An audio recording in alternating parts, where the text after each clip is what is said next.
एक बच्चा बहुत अच्छा था और शायद उसकी अच्छाई उसी के लिए दुखदाई थी। इतना अच्छा बच्चा, इतना अच्छा, वो उससे कोई कुछ भी कहता, कोई कुछ भी कहता वो सब सुन लेता, कोई कुछ भी सुनाता वो सुन लेता, डांट देता वो डांट खा लेता, लेकिन पलट के कभी जवाब नहीं देता, कभी भी नहीं। उसके इतने मौन रहने पर क्या हुआ जानते हो? एक दिन उन सभी ने देखा कि ये तो कुछ बोलता ही नहीं, तो एक दिन सबने इकट्ठा होकर उस बच्चे को बहुत जोर से पीटा, बहुत जोर से पीटा।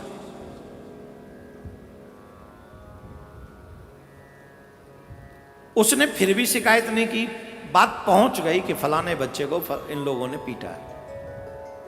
गुरुजी को बड़ी दया आई। गुरुजी ने उस बच्चे को कहा इधर आओ, उसे अपने साथ में लेकर गए और गुरुजी ने कहा एक बात बताऊं? बोल जी गुरुजी। जिस समय ये बच्चे मेरे गुरुकुलम में आए थे ना, जिस समय ये बच्चे मेरे गुरुकुलम में आए थे, उस समय बच्चों का स्वभाव ऐसा नहीं था जैसा अभी दिख रहा है। उस समय ये सभी बच्चे बहुत अच्छे थे, तुम्हारी तरह थे, लेकिन तुम्हारे मौन ने इन बच्चों को हिंसक बना दिया।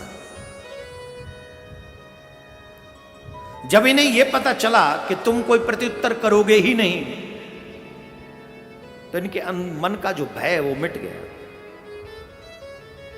और जब सामने वाले को यह पता हो ना प्रत्युत्तर नहीं होगा, तो वो वही करेगा जो वो चाहेगा, क्योंकि वो जानता ही मौन रहेगा, बोलेगा ही नहीं। और हम जो भी कहेंगे झूठ अथवा सच, वो सब सच होगा। इनका स्वभाव ऐसा नहीं था, तुम्हारे मौन ने इनको ऐसा बना दिया। इसलिए मैं तुम्हें कुछ बताता हूं, 8 जगह पर कभी भी मौन नहीं रहना चाहिए। कौन सी 8 जगह गुरुदेव? सुनो मैं बताता हूं। पहले, जिस जगह पर कोई हमारे धर्म की बुराई कर रहा हो, हमारे धर्म के विषय में नीचा बोल रहा हो, उस जगह पर कभी भी गलती से मौन नहीं रहना चाहिए। दूसरी जगह, जहां तुम्हारे सम्मान पर लोग उंगली उठाएं, जहां तुम्हारा सम्मान ही खतरे में पड़ जाए, उस जगह पर कभी भी मौन नहीं रहना चाहिए। अगर कोई तुम्हारे स्वामी की निंदा तुम्हारे सामने करता हो, तो तुम्हें मौन नहीं रहना चाहिए। अगर तुम्हारे भगवान की निंदा तुम्हारे सामने करता हो, भगवान माने पिता, पिता और भगवान दोनों को एक जगह रखो। एक ने शरीर को जन्म दिया और एक ने प्रकृति में हमें जन्म दिया। तुम्हारे पिता भगवान की निंदा कोई करता हो, तुम्हारे स्वामी की निंदा करता हो, तुम्हारे गुरु की निंदा अगर कोई करता हो, तो वहां पर भी मौन नहीं रहना चाहिए।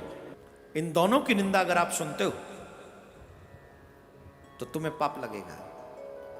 गुरु जिन्होंने अध्यात्म में तुम्हारा जन्म कराया, जिन्होंने मंत्र देकर तुम्हें भगवान का बनाया, जिन्होंने कथा प्रवचन या किसी भी माध्यम से तुम्हें भगवान से जोड़ दिया, अगर ऐसे गुरु की निंदा करोगे, तो सुनोगे और बोलोगे नहीं, तो तुम्हें पाप लगेगा। छठी जगह, आपके शत्रु आपके खिलाफ टोटली षड्यंत्र किए जा रहे हैं, षड्यंत्र पे षड्यंत्र किए जा रहे हैं, और आप फिर भी मौन हैं। शत्रु के संकट क्रिएट करने पर भी अगर आप मौन रहें, तो आप फिर आपसे बड़ा मूर्ख कोई नहीं।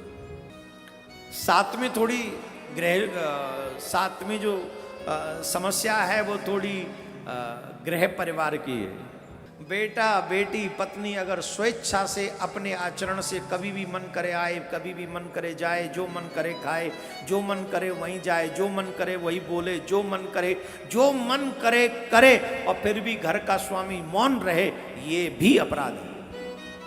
जो भी अपनी मनमर्जी से काम करे और गृह स्वामी कोई आवाज न उठाए, इससे संस्कार नष्ट हो जाते हैं, इससे घर की मर्यादाएं नष्ट हो जाती हैं, और आने वाला जो समय है, पीढ़ी है, वो कभी अच्छी नहीं हो सकती उस घर में।